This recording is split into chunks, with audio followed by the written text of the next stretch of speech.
Inflation was a consequence of Putin's price hike because of the impact on gas and energy prices. Putin's price hike. The Putin price hike. The Putin price hike. Now remember, this price increase is due to Putin's tax hikes. The national average for a gallon of gas today, $4.32. That's nearly $2 higher than when Biden took office. Power panel, Rob Smith, founder and president of the Douglas Society. David Carlucci, former Democratic New York state senator. So, Rob, a little bit of fun with the person-peasant thing and the typo. But the reality here is we're at a point now where people don't have the cash to flow. And if the demand goes down, prices will come down on that gasoline. I'm wondering what the president thinks is he'll sell it next time. He can't blame Putin then.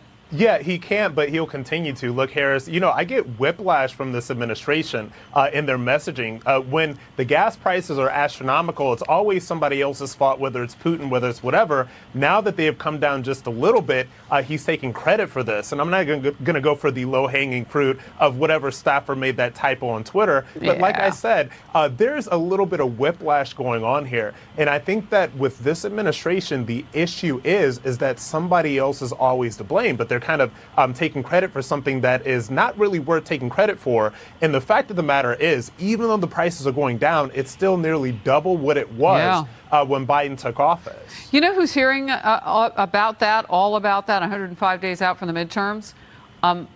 Congress people. Yes. People on the Hill that go home during the summertime, come back and forth on the weekends, whatever they're doing, they got an earful of it. Maybe that's what happened here. Progressive Congresswoman Cori Bush was asked, hey, would you support Joe Biden if he runs again in 2024? She refused to answer. Watch. Do you want to see Joe Biden run for a second term? She's got to go. Yeah, that's an easy question. That's not going to take long. Do you want to see Joe Biden run? I don't want to answer that question because we have not. I don't want to answer that question. Okay. He's the president and he has the right to run for a second term. Absolutely. That's good. Right, but I don't want to. I'd rather you not do that answer. That was so cold we could feel it across the planet, David. What was that? Well, look, back to the gas prices. We know that this is a global issue. It's one David, where gas prices are rising across the country. I specifically want you to respond to what you just saw. You have a member on the left, part of the so-called squad. These are big voices growing bigger inside the House, right? They're the next wave in the politics inside your party. And Cori Bush just said, now I can't answer that right now, had plenty of time to explain everything else. I'm not going to talk about it, can't talk about it, blah, blah, blah, blah, blah. They don't know if they want to support this president. What do you say? We've seen polling that shows that the generic ballot, yes, Democrats prefer someone that is not mentioned, some fairy tale candidate that will come. But the reality is that if President Biden runs for re-election, he will be re-elected, and particularly against Donald Trump. The polling shows that as bad as things might be for Democrats, it's even worse for Republicans. And why is that? Because the strategy has been blame Biden. When Biden puts forth a plan for climate change, not one single Republican steps up to the plate. President Biden has had to be creative. What about the strategy of blame Trump? And he hasn't been in office in almost 2 years. Well, there's a lot to blame. There is a lot to blame. But President Biden is stepping up to the table. He's showing what he can do. That's why he's talking about gas prices falling. Because he's put forth a plan that has actually made results. Releasing oil from the Strategic Petroleum Reserve. I'd hate to see what it looked like if he wasn't showing us what he could do. Rob?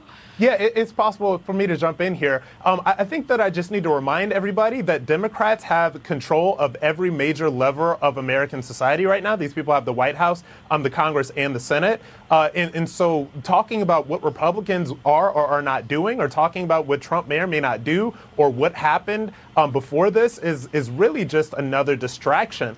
These people are trying to distract from high gas prices. People are trying to distract from rampant inflation. These people are trying to distract from the supply chain issues.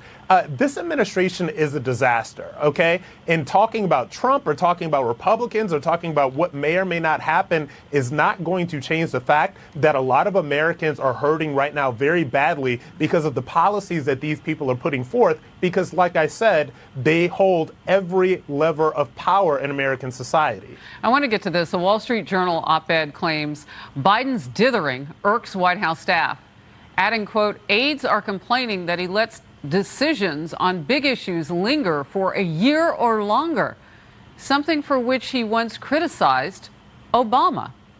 David, your reaction. President Biden has to be creative in these times. These are very difficult times. We've got COVID, we've got now monkeypox, we've got a war, we've got inflation. The list goes on and on.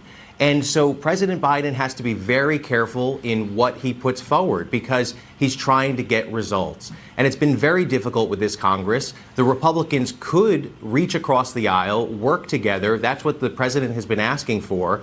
But at the end of the day, we have to look at the accomplishments. The American Rescue Plan has been significant to helping so many Americans in need. The strategies that the president has put in place with executive orders to expand David, wind energy and we're coming up on the end of the show here, so I have to step in. Why is it that Cori Bush, one of the loudest voices among the squad in the House, can't commit to supporting President Biden if he's done all that you just said he did? Well, a black woman, by the way. Let me just throw that in because you needed the black vote for this president. Go.